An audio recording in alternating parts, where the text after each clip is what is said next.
Okey, dalam peternakan poultry iaitu pengurusan ternakan poultry. Okey. 2.1, 2.2, 2.3 kita dah cover sebelum ni kan. Okey, untuk hari ni kita cover 2.4. Okey, pengurusan ternakan poultry. Okey, pengurusan harian dan rekod ternakan ayam dan juga puyuh. Okey, 2.4.1 mengurus aktiviti harian ternakan ayam atau puyuh iaitu amalan sanitasi. Sanitize macam biasa kita buat sekarang ni lah. Okey, pemberian makanan, minuman, penjagaan kesihatan, memeriksa suhu reban dan juga merekod. Okey, ni dia punya aktiviti dia lah. Sanitasi, pemberian makanan, pemberian minuman, penjagaan kesihatan, memeriksa suhu reban dan juga merekod. Okey, amalan pertama, okey, amalan sanitasi. Amalan sanitasi ni iaitu aktiviti membersih kawasan. Okey, membersih kawasan, alatan dan yang digunakan supaya bebas daripada kotoran yang boleh menyebabkan penyakit ternakan. Okey, ia bertujuan untuk memperoleh hasil yang optimum. Optimum ni sesuai lah. Okey, melalui kualiti baka yang baik, kecekapan pemberian makanan dan minuman, pengurusan kesihatan dan persekitaran yang selesa. Okey, amalan ini juga memastikan peternakan tidak menghadapi stres. Okey, stres atau tekanan yang boleh menjejaskan produktiviti dan melemahkan daya tahan penyakit. Okey, sanitasi ladang dilakukan bermula daripada peringkat perolehan ayam sehingga pemasaran. Okey, kita tengok situ skim amalan ladang ternakan SALT. Okey, konsep ini menekankan sistem penternakan bertujuan untuk memastikan program kesihatan ternakan dipertingkatkan sepanjang masa dan diuruskan mengikut amalan penternakan yang baik. GAP kalau dalam pertanian kita ada juga MyGAP kan, Good Agriculture Practice, untuk hasil yang berkualiti dan selamat dimakan. Okey, kawalan dan jaminan kualiti, menyediakan rekod ladang yang lengkap seperti rekod sumber anak ayam, okey, sumber daripada kecil tu kan. Okey, sumber makanan, kematian, berapa ekor yang mati, penakaian, pemberian vitamin dan pemberian vaksin. Okey, rekod ladang perlu disemak, dikemas kini dan mengambil tindakan segera jika ada sebarang masalah. Okey, ia bertujuan untuk mengelakkan pencemaran dan mengganggu kepada persekitaran serta masalah dari ladang ternakan. Okey, seterusnya yang kedua, pemberian makanan dan minuman. Okey, pemberian makanan dan minuman. Okey, pemberian makanan dan minuman mestilah mengikut peringkat pembesaran dan keperluan nutrisi ternakan. Okey, bergantung kepada peringkat pembesaran dia. Okey, makanan yang diberi hendaklah bermutu tinggi dan mencukupi mengikut keperluan jenis ternakan. Okey, mencukupi mengikut keperluan jenis ternakan. Okey, setiap ekor ternakan perlu diberi ruang lantai dan ruang makanan, ruang lantai dan ruang makanan yang mencukupi mengikut peringkat pembesaran. Space dia lah ataupun ruang untuk dia. Okey, penternak perlu memastikan bekalan makanan diperoleh daripada kilang, perlu menerapkan amalan pembuatan yang baik. Okey, amalan pembuatan yang baik. Okey, atau diperakui oleh Jabatan Perkhidmatan Veterina. Veterina ni yang lebih kurang macam doktor haiwan lah. Okey, yang pakar dalam bidang peternakan dan juga tentang haiwan lah. Okey, makanan perlu disimpan di tempat yang bersih, mempunyai pengudaraan yang baik, tidak terdedah dengan persekitaran yang boleh menjejaskan kualiti zat makanan. Okey, seterusnya, okey, kita tengok ini jadual 2.27 pemberian makanan ayam. Okey, ada dua cara. Yang pertama, okey, cara pertama dan juga cara kedua. Okey, untuk ayam okey, pemberian makanan ni dia ada 3 peringkat pemakanan, iaitu makanan permulaan, makanan pembesaran dan juga makanan penamat. Okey, cara yang pertama, okey, 1 hingga hari ke yang 21 kita bagi makanan permulaan. Okey, lepas tu hari ke-22 hingga ayam mengeluarkan hasil kita bagi makanan pembesaran. Okey, cara yang kedua, daripada umur 1 hingga 14 hari kita bagi makanan permulaan. Okey, 15 hingga hari ke-39 kita bagi makanan pembesaran. Okey, pada hari ke-40 hingga ayam mengeluarkan hasil kita bagi makanan penamat. Okey, itu kalau ayam. Ini kita nak cerita puyuh pula. Okey, sama juga dia ada dua cara, cara pertama dan juga cara kedua. Okey, ini dia punya peringkat pemakanan, iaitu makanan permulaan, pembesaran dan juga penamat. Okey, makanan permulaan pada umur dia 1 hingga 14 hari. Okey, makanan pembesaran dia 15 hingga hari hingga puyuh mengeluarkan hasil. Okey, untuk cara kedua, okey, pada 1 hingga 14 hari, okey, makanan pembesaran kita akan bagi pada usia puyuh tu 15 hingga 35 hari. Okey, makanan penamat kita akan bagi pada hari ke-36 sehingga puyuh mengeluarkan hasil. Okey. Ni tadi makanan ni keperluan minuman. Okey. Okey, minggu pertama, minggu kedua, minggu ketiga, minggu keempat. Okey. Jumlah air dia adalah dalam liter. Okey, jumlah ayam kita ambil 100 ekor. Okey, berapa liter kita nak bagi? Okey. Minggu pertama 1.8 liter. Okey, minggu kedua 3.1 liter, minggu ketiga 4.5 liter, minggu keempat 7.7 liter. Kalau kita tengok dia punya jumlah dia semakin lama makin meningkat. Meningkat sebab apa? Umur dia makin membesar kan. Okey, itu keperluan air minuman mengikut pembesaran. Ni tadi daripada peringkat pembesaran. Ni pada peringkat permulaan. Okey, ni peringkat pembesaran. Okey, minggu kelima 6, 7, 8. Okey, kita sama juga, kita tengok 100 ekor ayam Okey, minggu kelima 9.5 liter, minggu ke-6 10.9 liter, minggu ke-7 12.7 liter, minggu ke-8 14.1 liter. Makin lama makin menaik.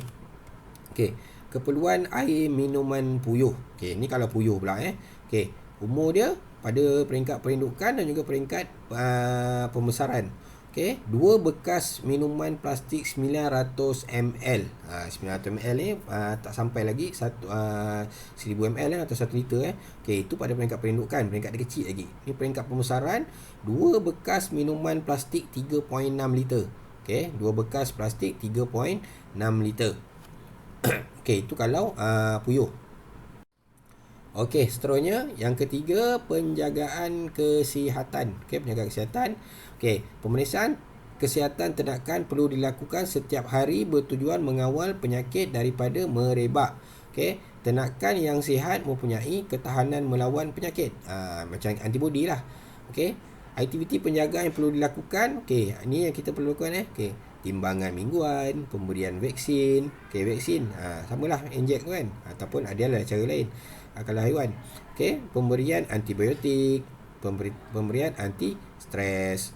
Haiwan tak boleh stres kalau stres nanti dia akan masalah lah kesihatan dia. Kalau puyuh boleh mati. Okey, program kesihatan dilaksanakan bertujuan untuk memantau perkembangan ternakan serta mengambil langkah perlu untuk memastikan keadaan kawasan ladang yang terkawal. Okey, ia dilaksanakan dengan menyediakan dokumen bertulis tentang kesihatan ternakan dan melaksanakan dengan betul. Okey, itu program kesihatan dia.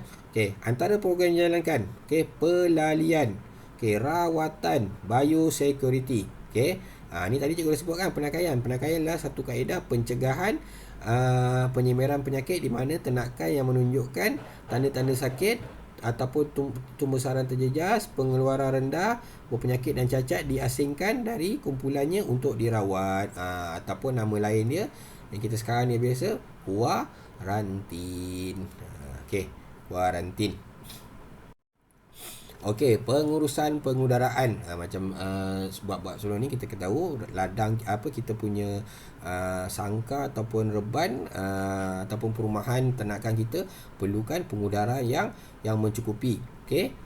Kita tengok pada suhu, merujuk kepada kawalan pengudaraan dan kelembapan di dalam reban dan persekitaran luar reban. Okey, itu suhu. Okey, suhu memainkan peranan penting untuk pembesaran. Suhu. Okey, suhu 24 darjah Celsius merupakan suhu yang paling ideal, iaitu yang paling sesuai bagi reban ayam selepas peringkat perindukan. Okey, selepas peringkat perindukan. Okey, setiap penurunan 1 darjah Celsius suhu dan kenaikan 2 darjah Celsius suhu di atas paras 29 darjah Celsius akan menurunkan kadar penukaran makanan. Okey, kadar penukaran makanan. Okey, persekitaran reban, pemantauan paras gas amonia, karbon monoksida, karbon dioksida, hidrogen sulfide dan oksigen di dalam reban tertutup perlu dilakukan bagi memastikan paras tidak menjejaskan kesihatan ayam dan pekerja. Okey, itu semua gas tu Okey, amonia dan hidrogen merupakan sebatian yang dikaitkan dengan sisa buangan ternakan termasuk tinja, sampah sarap dan bangkai. Okey, dia boleh terhasil daripada sisa buangan ternakan lah, termasuk tinja ataupun najis dia. Okey, sampah-sampah sarap dan juga bangkai yang mati tu dia akan boleh menghasilkan gas amonia. Okey, kita tengok situ suhu dalam reban. Okey, suhu dalam reban. Okey, kesan ke atas ayam. Okey, ni suhu dia dan kesan dia. Kurang daripada 21 darjah Celsius. Okey, penurunan berat badan. Okey, kesan kepada nisbah penukaran makanan. Okey, kalau 21 darjah Celsius hingga 26 darjah Celsius, kurang nisbah penukaran makanan.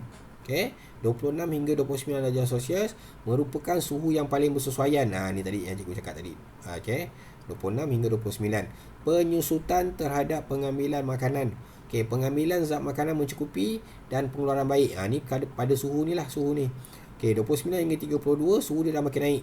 Okey, pengambilan makanan menurun dan dia akan menyebabkan berat badan menurun. Okey, prosedur penyejukan perlu disegerakan. Okey, macam mana dia nak sejukkan? Okey, 32 hingga 35 darjah Celsius makin panas lah. Okey, pengambilan makanan terus merosot. Okey, prosedur penyejukan perlu dilakukan. Memang dah on the spot, memang kena buat lah. Sebab apa? Sebab pengambilan makanan merosot. Ternakan kita tu tak nak makan. Okey, 35 hingga 38 darjah Celsius, keadaan heat prostration boleh berlaku. Okey, langkah kecemasan diperlukan. Pengambilan makanan merosot, pengambilan air sangat tinggi sebab dia panas, dia tak nak makan, dia nak minum aja. Okey, melebihi 38 darjah Celsius. Okey, langkah kecemasan untuk menyejukkan reban ayam sangat diperlukan. Ni dah kritikal lah ni. Dah lebih 38 darjah Celsius, dah panas Okey, umur ternakan. Okey, kawalan suhu ayam Okey, hari pertama 35 darjah Celsius, hari kedua hingga hari ke-7 33 darjah Celsius, hari ke-8 hingga hari ke-14 28 darjah Celsius, hari ke-15 23 darjah Celsius. Okey, seterusnya aktiviti yang kelima, merekod. Merekod ni buat catatan lah. Okey, merekod bertujuan untuk mengetahui perkembangan, membuat kawalan, pemantauan berkaitan dengan perkembangan pembesaran dan prestasi ternakan. Apa prestasi ternakan kita? Okey, ia perlu dilakukan setiap hari secara terperinci dan berkala. Berkala ni ada waktu-waktu dia Okey, antara rekod perlu dilakukan adalah rekod kewangan, rekod kematian ayam yang mati kena rekod, rekod penggunaan makanan, berapa jumlah makanan dia, rekod program rawatan, berapa kali kita dah bagi vaksin, antibiotik. Okey, rekod berat badan ayam. Okey, rekod berat badan ayam ni patutnya makin lama makin berat lah. Sebab dia makin besar. Rekod pengambilan vaksin, rekod pemberian vitamin, rekod pemasaran. Okey, rekod berat timbangan ternakan digunakan untuk menghitung nisbah penukaran makanan, NPM. Ni cikgu akan terangkan dalam kelas kita, dalam aktiviti tutorial kita waktu kelas nantilah. Okey, timbangan dilakukan setiap minggu bermula dari minggu pertama ternakan di dalam reban hingga minggu ke-6, iaitu masa untuk ternakan dipasarkan. Timbangan perlu dilakukan. Okey, ini lebih kurang contoh rekod harian dia. Ni dia ada dia punya hari dia. Okey, minggu pertama, okey, minggu kedua, okey, minggu pertama ni hari pertama hingga hari ke-7 lah.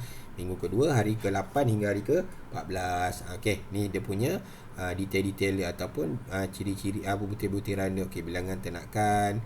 Okey, berapa makanan bilangan ternakan, kematian berapa, yang ditakan atau dikuarantin berapa, okey, baki yang sihat berapa. Okey, ni untuk makanan dan minuman. Okey, berapa kilogram makanan dan juga berapa liter minuman. Okey, berapa berat ternakan kita, berat ternakan yang kita bela tu lah. Okey, pemberian vaksin, berapa banyak kita bagi vaksin. Okey, pembersihan reban, lakukan ke tidak. Okey, catatan. Okey, adalah dia punya ni bilangan ternakan dia, tarikh bermula, tarikh akhir dan juga nombor reban. Kena catatlah nombor reban, takut nanti tertukar-tukar kan. Ni boleh bacalah lepas ni. Dia punya kerja-kerja yang kita lakukan. Okey. Okey, 2.4.2 memasarkan hasil selepas ternakan mencapai umur yang sesuai untuk dipasarkan. Okey, ternakan poultry boleh dipasarkan dalam bentuk ayam ataupun puyuh. Kita boleh ayam lah, yang utamanya kita boleh jual banyak-banyak bentuk. Okey, ayam hidup kita jual hidup-hidup. Okey, yang kedua, kita jual selepas disembelih bersih. Okey, jual macam ni lah. Ni biasa tengok kat pasar kan. Okey, yang ketiga, kita boleh jual berdasarkan produk keratan. Biasa kan kita tengok kat pasar ada jual peha je. Okey, ada jual kepak aje. Ada jual kaki aje. Kita jual bahagian-bahagian ni sebab kita dah potong-potong. Okey, ataupun kita jadikan dia produk hiliran. Buat dia jadi nugget, jadi sausage, jadi sate, jadikan ayam popcorn. Okey. Umur ternakan sesuai untuk dipasarkan. Okey, untuk ayam pedaging hari ke-35 hingga hari ke-40. Okey, kalau puyuh pedaging hari ke-35 hingga hari ke-42. Itu yang paling ideal lah tu. Okey. Kita masuk pada aktiviti pemasaran. Aktiviti pemasaran. Pemasaran ni maksudnya kita nak jual lah. Okey, kita dah mula berhentikan pemberian makanan. Okey, kita boleh tangkap, kita boleh membuat ternakan ke dalam sangkar, okey, mengangkut atau membawa ternakan ke pasaran. Okey, pemberian makanan, okey, diberhentikan di antara 4 hingga 5 jam sebelum ternakan ditangkap untuk mengurangkan tekanan dan kelesuan semasa pengangkutan. Sebab kita nak angkat dia naik atas lori, so kita kena kurangkan, kita kena berhentikan makanan dia 4 hingga 5 jam, okey, sebelum ternakan ditangkap. Okey, bila kita menangkap ternakan ditangkap pada waktu malam atau lewat petang dengan memegang kakinya kerana penglihatan ternakan menjadi terhad dan persekitaran yang sejuk dapat menenangkan ternakan. Bila sejuk, waktu petang tu kan dia dah redup kan, dah redup, atau waktu malam dah redup, so dia tenang sikit lah. Okay, penangkapan perlu dilakukan dengan cepat dan cermat untuk mengelakkan kejutan terhadap ternakan. Okay, kita dah tangkap, kita masukkan dalam sangkar. Ternakan dimasukkan dalam sangkar dengan cermat, tak boleh kasar-kasar, kan mati pula. Okey, terletakkan sangkar dalam keadaan rata supaya ternakan tidak berada pada suatu sudut. Okey, jumlah bilangan ayam di dalam sangkar bergantung kepada saiz. Tak boleh terlalu padat. Kan mati pula kan naik atas lori tu. Sebab apa? Dia terlalu padat. Okey, mengangkut atau membawa ternakan ke pasaran. Sangkar perlu diangkat dalam keadaan mendata dan cermat. Mendata lah, tak boleh lah sangkar tu kita tegak kan. Macam mana pula ayam tu nak duduk dalam tu. Okey, ternakan diangkut suatu suhu sejuk. Seperti lewat petang, malam atau pagi. Tengok lori ayam biasa jalan mesti waktu-waktu sejuk. Jarang waktu-waktu panas ni. Sebab apa? Dia nak mengelakkan daripada mati ataupun stres. Okey, ternakan dibawa dengan menggunakan lori yang direka bentuk khas mempunyai pengudaraan yang baik. Okey, untuk pengudaraan dia. Okey, saluran pemasaran. Okey, marketing channel. Okey, saluran 1. Okey, daripada pengeluar kepada pengguna. Kita boleh jual daripada ladang, kita boleh jual kepada pengguna. Direct. Okey, saluran yang kedua, pengeluar ni ladang lah kita lah. Pengeluar kita jual kepada peruncit. Okey, peruncit ni dia jual kepada pengguna. Okey, kedai runcit lah. Peruncit beli daripada ladang, jual pada pengguna. Okey, saluran yang ketiga, pengeluar dia jual kepada pemborong. Pemborong ni dia beli secara borong ataupun pukal. Pukal ataupun banyak. So dia jual kepada peruncit. Peruncit jual kepada pengguna. Okey. Faham pemborong ni macam pasar borong. Okey, peruncit ni kedai runcit lah. Pengguna ni kita lah, end user. Okey, saluran keempat, pengeluar kepada pemborong kepada jobber. Okey, jobber ni jual kepada peruncit kepada pengguna. Ni dah ada 5 pula 5 pula dia punya stage dia ataupun dia punya bahagian-bahagian dia. Okey, menghitung dan menganalisis nisbah penukaran makanan NPM. Nisbah penukaran makanan ditakdirkan sebagai 1 unit pengeluaran yang diperoleh daripada pengambilan 1 unit berat makanan. Okey, setiap kilogram makanan yang dimakan dapat menambahkan sejumlah berat badan ayam. Okey, lebih rendah angka maka lebih penukaran makanan dan lebih tinggi pulangan pendapatan. Okey, NPM dipengaruhi oleh jumlah dan jenis makanan, kualiti makanan, baka ayam, jantina ayam, peningkatan pertumbuhan dan pengurusan. Okey, nilai NPM penting untuk menunjukkan kecekapan penggunaan makanan. Okey, tak faham kan? Okey, ini dia punya formula dia. Berapa kuantiti makanan yang dimakan? Okey, bahagi dengan pertambahan berat badan. Berapa kuantiti makanan yang dimakan, berapa pertambahan berat badan. Okey, faktor utama yang mempengaruhi penukaran makanan ialah pembaziran makanan. Kenapa? Okey, sebab apa? Mengisi makanan ke dalam bekas dengan tidak cermat. Okey, berlaku pertumpahan. Tumpah gitu je. Okey, menggunakan bekas makanan yang rosak, dah pecah-pecah dah bocor. Paras tinggi bekas makanan yang tidak mengikut pembesaran ayam. Bekas dia tinggi, ayamnya pendek. Macam mana nak makan? Okey, haiwan lain yang mengambil makanan seperti tikus dan juga burung liar. Cara menyimpan guni makanan tidak sempurna menyebabkan guni makanan di bawah menjadi keras dan tidak dapat digunakan. Makanan pun akan jadi rosak. Okey, 2.4.4 menghitung penyata untung rugi. Okey, pulangan modal dan titik pulangan modal TPM berdasarkan rekod kewangan. Okey, belanjawan. Belanjawan ladang ialah rancangan untuk menggunakan sumber pengeluaran yang terhad supaya bidang usaha dapat yang akan diceburi mendapat keuntungan yang maksimum. Okey. Itu maksud belanjawan.